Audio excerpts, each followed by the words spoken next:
Tetanus vaccine, এই ভ্যাকসিনটা সবাই শুনেছ এবং আপনি জানেন কি, আপনি যদি সঠিক সময় টিটেনাস ভ্যাকসিন না নেন তাহলে আপনার মৃত্যু পর্যন্ত হতে পারে। টিটেনাস ভ্যাকসিন এইটা টেট ভ্যাক সবাই নিয়েছেও এবং সবাই শুনেছেও, কিন্তু এর সঠিক ইউজ আপনি জানেন কি? এটি অল্প কাটা গেলে টিটেনাস কেন নিতে বলা হয়? আজ আমরা এমন একটি রোগের সম্বন্ধে আলোচনা করব যার নাম হচ্ছে টিটেনাস। এই ভিডিওর মাধ্যমে আমরা জানবো টিটেনাস কি, টিটেনাস এর হওয়ার কারণ কি, টিটেনাসের লক্ষণ কি আছে এবং টিটেনাসের ট্রিটমেন্ট কি আছে। না, টিটেনাস ডিজিজ, টিটেনাস এর একটি ব্যাকটেরিয়া গঠিত রোগ। ক্লোস্ট্রিডিয়াম টিটানি নামক গ্রাম পজিটিভ ব্যাকটেরিয়া এই রোগ হয়। আর টিটেনাসকে দেখুন, টিটেনাসে রোগে ধনুকের মতো চেহারা বেঁকে যায়, এবং তারা ধনুষ্টঙ্কা বলা হয়। আর এতে লক, এটা জোটা লক হয়ে যায়, এই জন্য একে লক জো বলা হয়। রোগ হয় কিভাবে?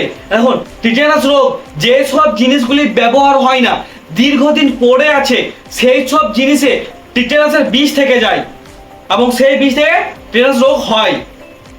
যেমন হচ্ছে 1 নম্বর রাস্তার ধুলোবালি, 2 নম্বর হচ্ছে কোনো জং ধরা ও পড়ে থাকা লোহা, 3 নম্বর হচ্ছে দীর্ঘদিন ধরে পড়ে আছে অব্যবহৃত কাজ, 4 নম্বর হচ্ছে জীবজন্তুর মল। ওই মলে কি থাকে? টিটেনাসের বিষ থাকে, সেই বিষ থেকে টিটেনাস রোগ হয়। টিটেনাস রোগ হয় কিভাবে?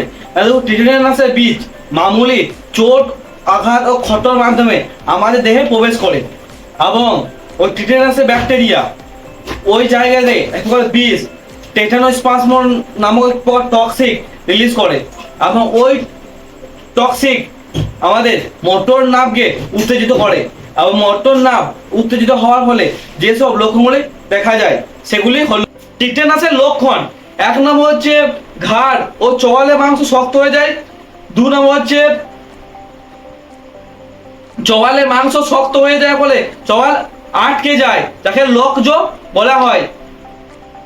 3 নম্বর হচ্ছে ঘাড় ও পিঠে খিঁচুনি হয়, 4 নম্বর হচ্ছে ঘাড় ও পিঠ পেছন থেকে বেঁকে যায়, 5 নম্বর হচ্ছে দিন দিন শরীর ধনুকের মতো বেঁকে যায়, 6 নম্বর হচ্ছে এবং বেঁকে যাওয়ার ফলে স্পাজমজনিত কারণে শ্বাসরোধ হয়ে পেশেন্ট মারা যায়।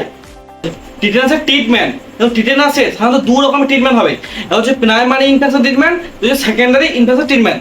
প্রাইমারি ইনফেকশন ট্রিটমেন্টের ক্ষেত্রে যদি আপনার অল্প কাটা গেল, সেক্ষেত্রে যখনই আপনার কাটা যাবে তখনই আপনাকে টেট ভ্যাক 0.5 ml নিতে হবে। সেটার ডোজ ছোট থেকে বড় পর্যন্ত ডোজ একই 0.5 ml। তো মাসে আপনি এটা একবার নিতে পারেন, 2 বার নয়। আর হচ্ছে সেকেন্ডারি ইনফেকশন ট্রিটমেন্ট।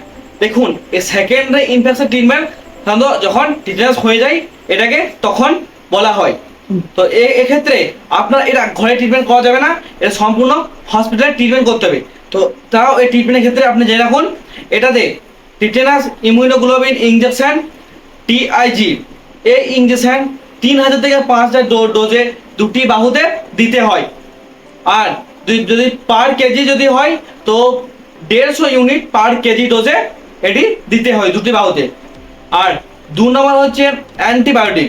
দেখুন, অ্যান্টিবায়োটিক সাধারণত এতে কোনো ভূমিকা নেই, এতে কোনো কাজ করে না, তবে ক্ষত নিরাময়ের জন্য সাধারণত দিতে হয়।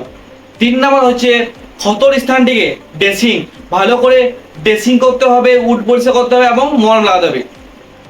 4 নম্বর হচ্ছে কখনো কখনো যদি শ্বাসকষ্ট বা কিছু হয়, এটা ভেন্টিলেশনের অক্সিজেনের সাহায্য নিতে হয়। হ্যালো, এক্ষেত্রে এটি ঘরে নিরাপত্তা নয়। ভিডিওটি ভালো লাগলে এই তথ্যটা আপনাদের গুরুত্বপূর্ণ মনে হয় সেক্ষেত্রে শেয়ার করুন, ভিডিওতে লাইক করে দিন, কমেন্ট করে দিন এবং এরকম স্বাস্থ্য সম্পর্কিত তথ্য পাওয়ার জন্য আমার চ্যানেলটাকে সাবস্ক্রাইব করে রাখুন।